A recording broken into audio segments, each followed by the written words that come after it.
आजकल ऐसा हो गया ना कि मोबाइल ऐप सिर्फ टूल नहीं रहे। अब हम चाहते हैं कि वो स्मार्ट हो, इंटेलिजेंट साथी की तरह। ये अब कोई लग्जरी नहीं बल्कि एक जरूरत बन गई है। बिल्कुल सही कहा। और आज हम इसी बारे में बात करने वाले हैं कि फ्लटर की दुनिया में ये सब कैसे हो रहा है। अच्छा। हमारे पास जो सोर्सेज हैं वो एक पूरी कहानी बताते हैं, मतलब बेसिक सेटअप से लेकर एआई से एक पूरा ऐप बनवाने तक। वाह। और फिर एक ऐसी टेक्नोलॉजी जहां एआई खुद यूजर से बात करके स्क्रीन बनाता है, और आखिर में उस ऐप को लोगों तक पहुंचाने तक की पूरी यात्रा।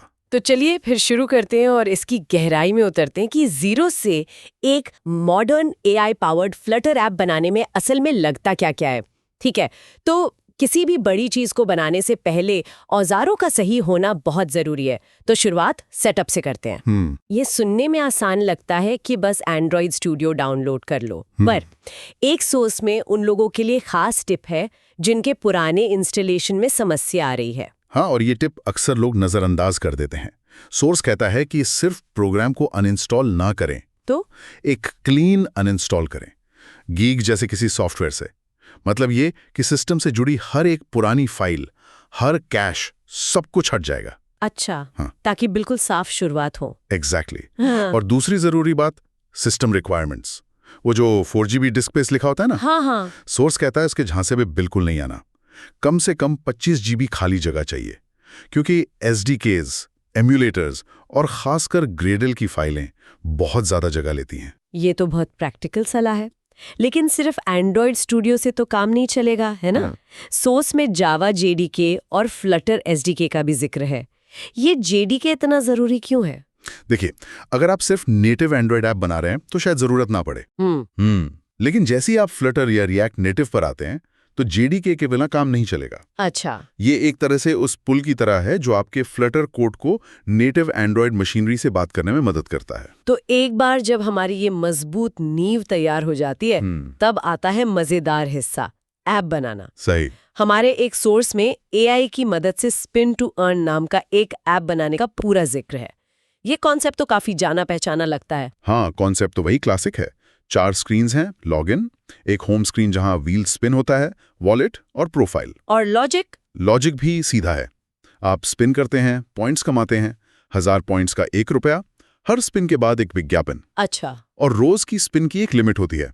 एक रेफरल सिस्टम भी है। तो फिर इसमें नया क्या है? अगर कॉन्सेप्ट पुराना है तो ऐसा क्या खास है? नया है इसे बनाने का तरीका, और यहीं पर कहानी में ट्विस्ट आता है। ओके। डेवलपर कोड लिखने से पहले फायरबेस पर जाता है और अपनी डेटा का स्ट्रक्चर बनाता है, जैसे यूजर्स का कलेक्शन, रेफर कोड्स का कलेक्शन। अब आता है जादुई हिस्सा। डेवलपर इस पूरे डेटाबेस स्ट्रक्चर का एक स्क्रीनशॉट लेता है। 1 मिनट, क्या स्क्रीनशॉट? कोड की जगह स्क्रीनशॉट? हाँ, बिल्कुल। फिर वो एक AI कोड एडिटर में जाता है और उसे 2 चीजें देता है। पहला, ये स्क्रीनशॉट, ताकि AI को डेटा का स्ट्रक्चर पता चले। सही। और दूसरा, एक लंबा डिटेल्ड टेक्स्ट प्रॉम्प्ट, जिसमें ऐप का पूरा लॉजिक लिखा होता है कि स्पिन करने पर क्या होगा, विज्ञापन कब दिखेगा, वगैरह वगैरह। और बस डेवलपर का काम खत्म। मतलब एक भी लाइन कोड नहीं लिखी, बस स्क्रीनशॉट और एक टेक्स्ट प्रॉम्प्ट, और AI ने पूरा ऐप बना दिया। ये तो सुनने में किसी साइंस फिक्शन जैसा लग रहा है। असल में हाँ, AI उस प्रॉम्प्ट और स्क्रीनशॉट के आधार पर सभी screens, buttons, functions, backend connections, सबके लिए फ्लटर कोड जनरेट करना शुरू कर देता है। तो डेवलपर क्या करता है? डेवलपर का काम बस बैठकर उन बदलावों को एक एक करके स्वीकार करना होता है जो AI सुझाता है। ये कोडिंग नहीं, एक तरह से AI के काम को सुपरवाइज करना बन जाता है। इसका मतलब तो ये हुआ कि डेवलपर की भूमिका ही बदल रही है। अब कोड लिखने से ज्यादा जरूरी सही प्रॉम्प्ट लिखना हो गया है ना? बिल्कुल। ये वर्कफ्लो ऐप बनाने के खेल को पूरी तरह बदल सकता है। एक तरफ तो इससे इनोवेशन की रफ्तार बहुत बढ़ जाएगी। हाँ, वो तो है। आइडिया वाले लोग जिन्हें शायद गहरी कोडिंग नहीं आती, वो भी AI की मदद से तेजी से कुछ बना सकते हैं। लेकिन इसका एक दूसरा पहलू भी तो होगा। हाँ, इससे ऐप स्टोर्स में शायद एक जैसे ऐप्स की बाढ़ भी आ सकती है। क्वालिटी कंट्रोल एक बड़ी चुनौती बन जाएगा। सही बात है, लेकिन एक सवाल और उठता है, क्या इस तरह के ऐप्स जो यूजर्स को विज्ञापन देखने के लिए छोटे छोटे रिवॉर्ड देते हैं, ये एक अच्छी प्रैक्टिस है? कहीं ये यूजर के समय का शोषण तो नहीं? यह एक बहुत ही अहम नैतिक सवाल है। सोर्स इस पर सीधे बात नहीं करता, पर यह मॉडल हाइपर कैजुअल गेमिंग में बहुत आम है। अच्छा। इसका मकसद ही यूजर को छोटे छोटे टास्क और विज्ञापनों के लूप में फंसा कर रखना होता है। ये कहना मुश्किल है कि ये शोषण है या नहीं, पर ये जरूर है कि ये यूजर के अटेंशन को एक प्रोडक्ट की तरह इस्तेमाल करता है। ये एक बहुत ही दिलचस्प चर्चा है। तो एआई हमारे लिए कोड लिख सकता है, लेकिन क्या हो अगर एआई एक कदम और आगे बढ़कर यूजर से बात करते हुए रियल टाइम में खुद ही यूआई बना दे? हमारे पास फ्लटर टीम का एक सोर्स है जो एक वर्कआउट ऐप दिखाता है जहां ठीक ऐसा ही हो रहा है। ये तो वाकई भविष्य की टेक्नोलॉजी लगती है। इसे जनरेटिव यूआई या जेन यूआई कहा जाता है। और ये पारंपरिक एआई से बहुत अलग है। कैसे? देखिए, अभी तक एआई हमें टेक्स्ट या इमेज में जवाब देता था। जेन यूआई में एआई का जवाब टेक्स्ट नहीं बल्कि सीधा यूआई कंपोनेंट्स होते हैं। बटन, कार्ड्स, लिस्ट्स जो स्क्रीन पर दिखाई देते हैं। मतलब वो सिर्फ कंटेंट नहीं, इंटरफेस खुद जनरेट कर रहा है। एग्जैक्टली। उस वर्कआउट ऐप का उदाहरण से समझने में काफी मदद करता है। एक यूजर वर्कआउट मांगता है और एआई उसे पुश अप्स, स्क्वाट्स वाला एक यूआई कार्ड बनाकर देता है। सही। फिर यूजर कहता है मुझे स्क्वाट्स पसंद नहीं है, उन्हें हटा दो, और बूम, यूआई से स्क्वाट्स हट जाते हैं। फिर वो कहता है मेरे पास सिर्फ 3 एक्सरसाइज का समय है, और यूआई फिर से बदल जाता है। और ये कोई पहले से तय किया हुआ फ्लो नहीं है, ये एक लाइव बातचीत है। कमाल है। जेन यूआई का कॉन्सेप्ट मुझे इसलिए इतना दिलचस्प लगता है क्योंकि मैंने खुद घंटों लगाए हैं यूआई को पिक्सेल परफेक्ट बनाने में। ये सोचना ही कमाल है कि एआई ये काम सिर्फ बातचीत से कर सकता है। इसके पीछे का मैकेनिज्म क्या है? मतलब आसान शब्दों में यूजर का हर इनपुट, चाहे वो टेक्स्ट हो या बटन क्लिक, एआई एजेंट को एक मैसेज के रूप में भेजा जाता है। ओके। एजेंट उसे प्रोसेस करता है और जवाब में यूआई के लिए नए निर्देश भेजता है। सोर्स में जेन्यूआई कॉन्वर्सेशन और जेन्यूआई मैनेजर जैसे कंपोनेंट्स का जिक्र है जो ये सब मैनेज करते हैं। सुनने में तो कमाल का है, लेकिन क्या इसकी कोई सीमाएं हैं? ऐसा तो नहीं कि ये सिर्फ सिंपल लिस्ट और कार्ड्स तक ही सीमित हो? बेहतरीन सवाल है। अभी ये टेक्नोलॉजी शुरुआती दौर में है।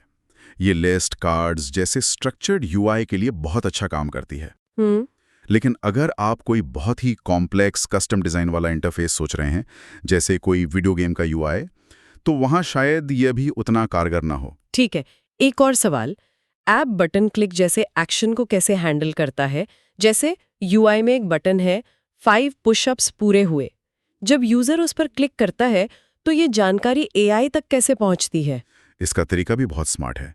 डेवलपर यूआई के स्कीमा में कुछ प्रॉपर्टीज जोड़ता है, जैसे नंबर ऑफ रेप्स कंप्लीटेड। अच्छा। और साथ ही एक एक्शन भी डिफाइन करता है, जैसे कंप्लीट एक्शन।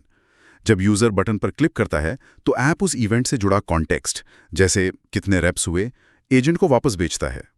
एजेंट को तब पता चल जाता है कि अब आगे क्या करना है। तो सिर्फ एक काम करने वाला ऐप होना ही काफी नहीं है, उसे अच्छा दिखना और इस्तेमाल में आसान होना भी जरूरी है, और एआई यहाँ भी मदद कर रहा है। हाँ, और ये दिखाता है कि एआई अब सिर्फ लॉजिक या इंजीनियरिंग तक सीमित नहीं है।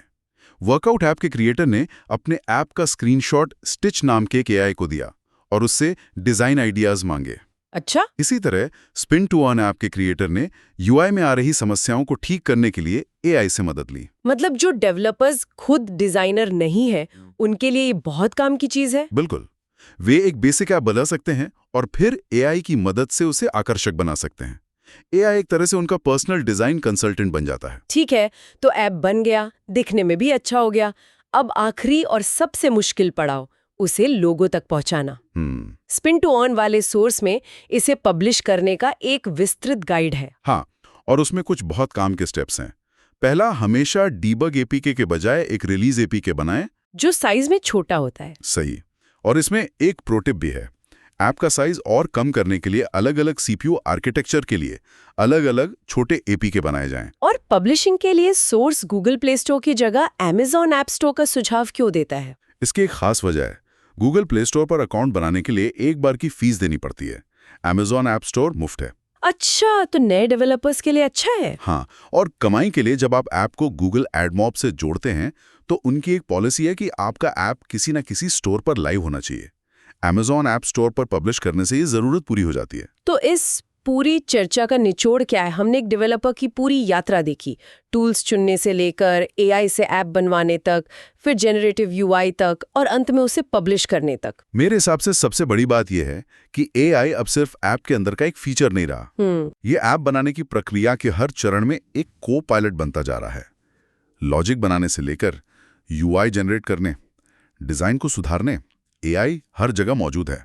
सोर्सेज हमें दिखाते हैं कि एआई का उपयोग करके ऐप कैसे बनाया जाए और एआई ऐप के अंदर यूआई कैसे बना सकता है। ये एक बहुत दिलचस्प सवाल खड़ा करता है कि जैसे जैसे ये टूल और ज्यादा शक्तिशाली होते जाएंगे, एक इंसान डेवलपर की भूमिका असल में क्या रह जाएगी? क्या यह कोड की हर लाइन लिखने से हटकर एआई जनरेटेड अनुभवों का एक आर्किटेक्ट, एक बेहतर प्रॉम्प्ट लिखने वाला और एक क्यूरेटर बनने की ओर चली जाएगी?